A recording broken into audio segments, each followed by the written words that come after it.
सागर नगर से ही संबंध रखती थी और किसी न किसी रूप में हमारे रिश्तेदार की भी हैं। हमारी मौसी सास की बेटी थी वो, महाराष्ट्री। और माताजी बहुत सरल स्वभाव था माताजी के। जब पूज्य गुरुदेव की समाधि हुई थी भाग्योदय में, मैंने एक बात कही थी कि ये जो रत्न हमारे सामने दिख रहे हैं, मुनिराजों के रूप में, आरिकाओं के रूप में, हमारी दीदियों के रूप में, हमारे ब्रह्मचारी भैया के रूप में, भैया ये धरोहर है हमारी, जो साक्षात जिनको गुरुजी ने ही जीवित किया है और एक नया रूप दिया है।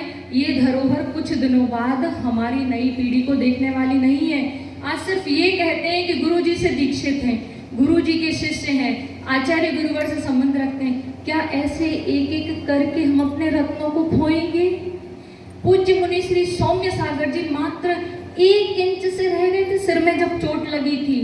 आप सबको याद होगा, हम उस समय भी सतर्क नहीं हुए, हम आज भी सतर्क नहीं हुए तो हमारा क्या होगा? क्या हमारे मुनिराज, हमारी आरिकाएं सिर्फ उनके परिवार और उनके रिश्तेदारों की जिम्मेदारी है या हम सब समाज की जिम्मेदारी है? हमें एक मंच पर आना ही होगा। हम कितने सारे, अभी भैया ने बताया कि 150 आरिका और मुनि संघों को हम खो चुके हैं। पूज्य मुनि श्री सुधा सागर जी और महाराष्ट्री लोग सभी कह रहे हैं कि हमें एक प्लेटफॉर्म पे आना ही होगा।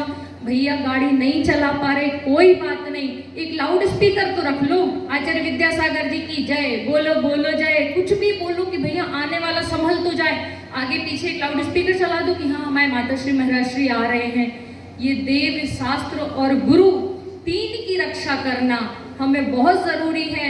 हमने जिनको खोया है वो हमारे गुरु हैं। देखो उनने अपने जीवन में तो जो करना था वो कर लिया। 20 वर्ष की निरंतर चर्या सुबह की सामायिक करके ही माता जी गई होंगी, अपने आवर्तों को पूरा करके ही गई होंगी, अपने प्रतिक्रमण करके ही गई हैं, निर्विकल्प होके वो तो समाधिस्थ तो हो गई हैं। लेकिन हमें क्या करना है उस बात पे हमें जरूर विचार करना होगा। जिस दिन सौम्य सागर जी की घटना हुई थी उस दिन उस प्लेटफॉर्म पे इकट्ठे हो जाते तो आज ये नौबत शायद हमारे बीच में ना आती। आप सभी को याद होगा कि कैसे हमने पूज्य मुनि श्री सौम्य सागर जी को अपनी आंखों के सामने पाया है। तो मैं सिर्फ एक ही निवेदन करना चाहती हूँ, माता जी गई, उनका कल्याण हो गया, लेकिन वंचित क्या रहा? वो माता जी यदि 20 या 30 वर्ष तक हमारे बीच रहती तो जितने लोगों को वो पाठ सिखाती, जितने लोग उनकी चर्या से प्रभावित होते, वो गुरु जो हमारे बीच से आज चले गए वो हमने खो दिया, वो हमने खो दिया। ये गिने चुने कुछ रत्नों में से इनको बचा लो। आज गुरुदेव अपने शिष्य को पहचान लिए होंगे, जरूर पहचान लिए होंगे। शायद ये भी कहा होगा, आओ श्रुत, आओ उपशम, आओ हमारे पास। जिन जिन आंखों ने गुरुजी को देखा है, जिन जिन आंखों ने गुरुजी को देखा है, हम सब एक साथ गुरुजी के समोशरण में जरूर मिलेंगे।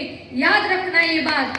तो गुरुजी के पास जवाब देने के लिए हमारे पास कुछ होना चाहिए कि आपके रत्नों को हमने कैसे संभाला, आपके रत्नों को हमने कैसे संभाला।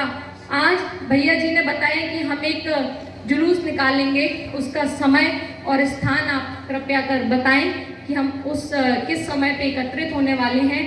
सभी अब फिर से व्हाट्सएप पे ये न्यूज़ चला दो कि अब हम एक प्लेटफॉर्म पर आ गए हैं और जो जैसा बने वैसा सहयोग करेंगे। ये किसी की कोई एक की जिम्मेदारी नहीं है, सबको अपने अंतर मन से पूछना है कि हम क्या कर सकते हैं। जो दे सकते हो वो दे दो, पर दे दो, बस दे दो, नहीं तो नहीं बचा पाओगे, इस रत्न को नहीं बचा पाओगे। पूज्य माता जी, आचार्य गुरुदेव के चरण